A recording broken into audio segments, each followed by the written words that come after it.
Hello everyone, and welcome to Team Muffin Men's quick demo of the UGA Campus Kitchen Salesforce site.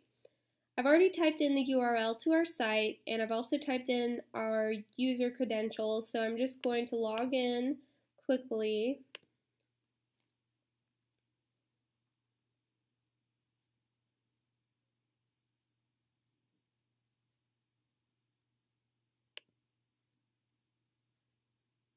Okay, and now that I'm logged in, you can see we're at the home page. The colors are meant to reflect Campus Kitchen's current website, and in the middle of our home page we have a dashboard that serves to summarize some of the most important data we have in our database.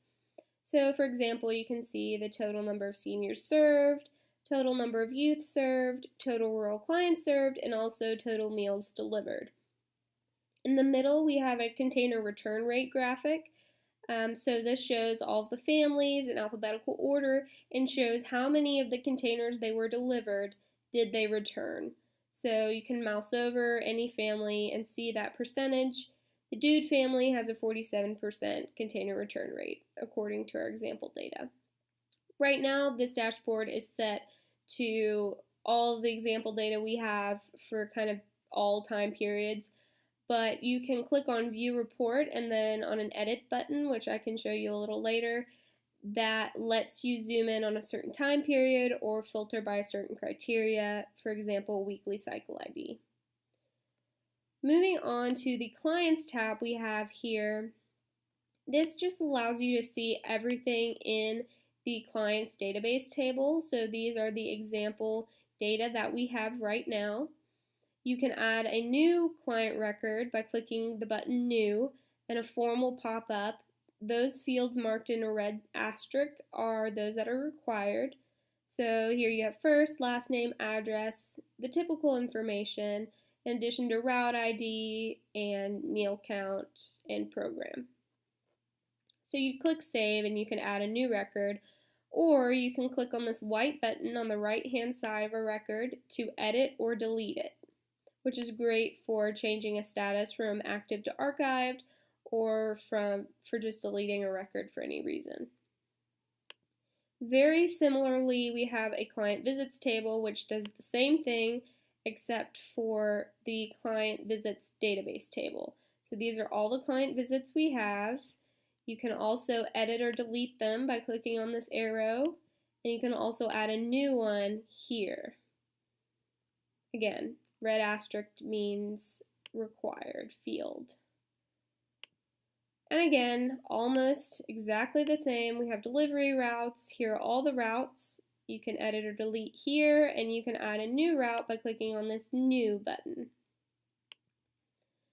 So those three tabs just serve to show more in depth the information we have right now. Of course, when the drivers table is more fully developed, that could be added to this tab up here. So we also have this reports tab, which is one of the most important aspects of our site, where we have a listing of all the reports we've built thus far. And I'd just like to show a few of them as examples. So the meal planning report here serves to show, these are the filters, so I clicked on this filter button. This is the date. I'm looking at the current year or the current quarter. The delivery day is a Monday delivery. The weekly cycle is 1. So this is all the families that fit that criteria. Their last names, household count, bag only, status, meal count, background, meal additions, or meal restrictions are shown here in this report. And then some totals are nicely shown by Salesforce. You can also change these criteria. So if I wanted to change the date, just clicking on this and changing the range to a custom time, maybe a full year, whatever I'd like. Can also change the delivery day to maybe a Tuesday, or change the weekly cycle ID to a 2 if necessary. Going back to these reports, just showing one more report as an example. This report shows all client visit notes. So this is everything we have in our database. Of course, you could tailor it again with these filters to a certain time period, maybe a month or 3 months, whatever you like. And these are grouped by delivery day, so they show each delivery for that day, and they show the route, the last name, first name, missed delivery, whether or not there was a follow-up, and any delivery event notes. So that goes on for each date that we have, and then Salesforce is really nice and adds these subtotals, which are on almost all of the reports. So that's just a quick demonstration of what our system can do. We have insight into the actual database where you can add new records, and we also have reports already built. Thanks for listening.